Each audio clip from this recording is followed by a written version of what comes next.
If a government can reshape its own past, it can reshape what it asks the world to believe. Not just about history, but about borders, rights, even the sea. Because when stories replace evidence, truth becomes something you manage. And this story begins with one man, whose image became bigger than his lifetime. Mao Zedong was the founding leader of the People's Republic of China and the central figure of the early Chinese Communist Party, often called the CCP. But Mao wasn't just a leader.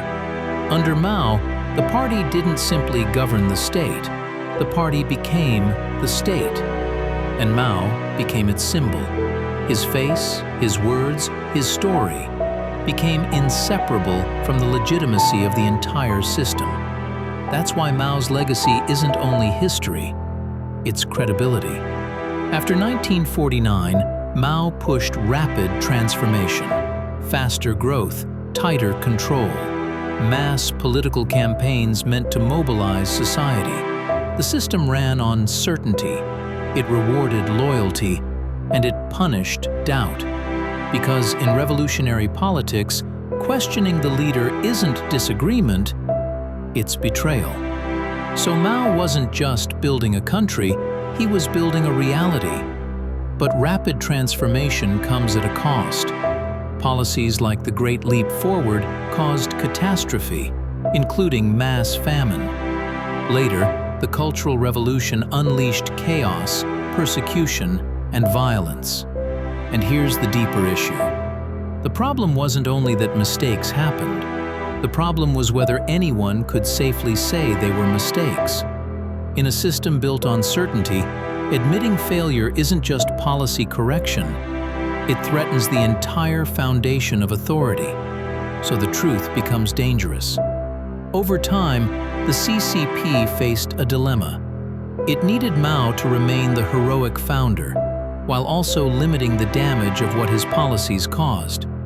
That creates a balancing act. Admit mistakes, but only in controlled ways. Never too much, never enough to question the system itself. Because Mao is not just a person in the past, Mao is the origin story. And when a government's legitimacy rests on an origin story, that story must stay intact. And when a system learns to manage truth once, it rarely stops there.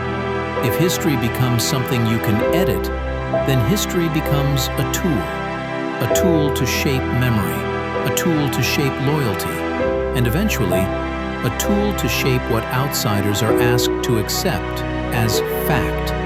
Because credibility isn't just about the past, it's about what the state claims today. That's why credibility matters in modern disputes, not because stories are powerful, but because stories can replace evidence. When a government says, "This territory has always been ours," or "This is historically justified," the question becomes, whose history? Whose version? And what happens when questioning is not free? Because once history becomes political, truth becomes strategic. This series isn't about attacking ordinary people. It's about how political systems shape truth, and why that matters when history is used to justify power today.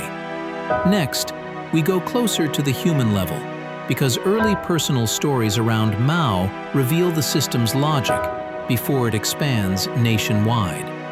Check the sources in the pinned comment, and keep your standards simple: evidence, transparency, and the freedom to question. If a system can reshape its own past, it can reshape what it asks the world to believe today. In the next episode, we move closer to the personal level, because before revolution became national history, it began with the people closest to Mao and the first quiet sacrifices. Stay with us. As the sun sets, the BRP Sierra Madre stands firm. Stay informed. See you next watch.